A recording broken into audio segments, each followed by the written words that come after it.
Hello दोस्तों, आपका पुनः अलंकार की इस कक्षा में बहुत बहुत स्वागत है। आइए, हाँ पहले 1 मिनट देख लीजिए। हम लोग अलंकार के 2 भेद पढ़ लिए थे, शब्दालंकार अर्थालंकार, जिसमें से हम लोग शब्दालंकार को खत्म कर चुके हैं पढ़ के, ठीक है ना। शब्दालंकार को कितने प्रकार से पढ़े थे हम? 5 प्रकार से। अनुप्रास अलंकार, यमक अलंकार, श्लेष अलंकार, पुनरुक्ति अलंकार और वक्रोक्ति अलंकार, है ना। यही तो हमने पढ़ा था।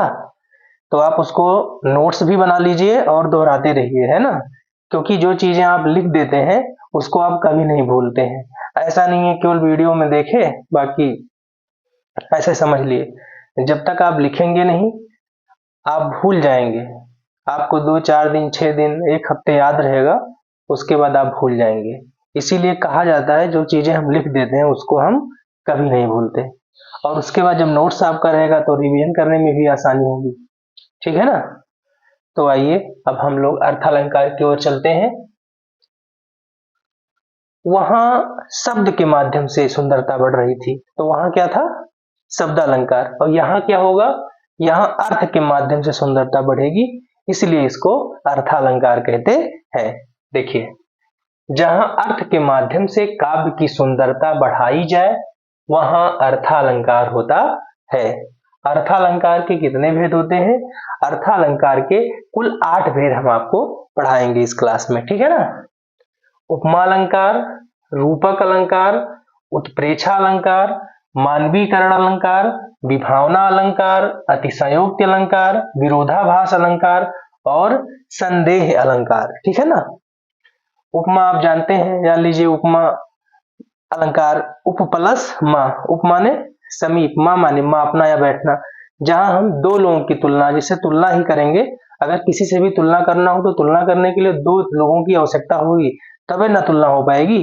तो जहां हम 2 वस्तुओं की तुलना करेंगे वहां पर उपमा अलंकार होगा। रूपक अलंकार, जहां उपमेय को उपमान के रूप में दिखाया जाएगा वहां पर रूपक अलंकार होगा, है ना। आप लोग जानते हैं उपमेय हमेशा छोटा होता है और उपमान हमेशा बड़ा होता है, ये चीज जानते हैं ना।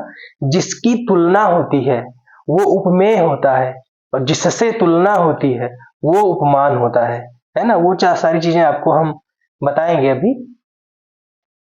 चलिए, फिर आप देखेंगे उत्प्रेक्षा अलंकार। उत्प्रेक्षा अलंकार आप बहुत दिन से पढ़े होंगे, जहां जन जानो मनो मानो शब्द आ जाए, है ना। या फिर जहां उपमेय में उपमान की संभावना प्रकट की जाए, बताई जाए, उसे हम उत्प्रेक्षा अलंकार कहते हैं। मानवीकरण अलंकार, जहां पर मानव ना होते हुए भी मानव का गुण दिखाया जाए, है ना, वहां क्या होगा?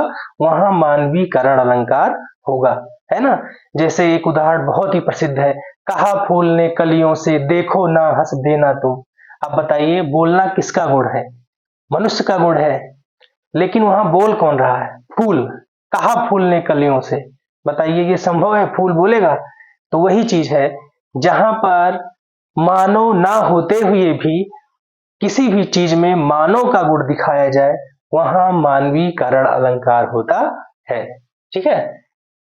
अब देखिए विभावना अलंकार, जहां पर बिना कोई प्रत्यक्ष कारण के कोई कार्य हो जाए वहां पर विभावना अलंकार होता है।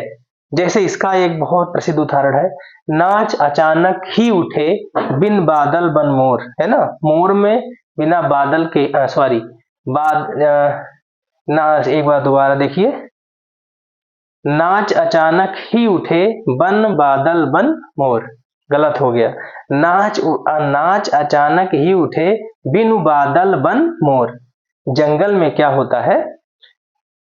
अब कोई कारण है नहीं, ना बरसात होने वाली है ना और कोई चीज ऐसा है, लेकिन तब भी अचानक से मोर नाच उठते हैं, है ना।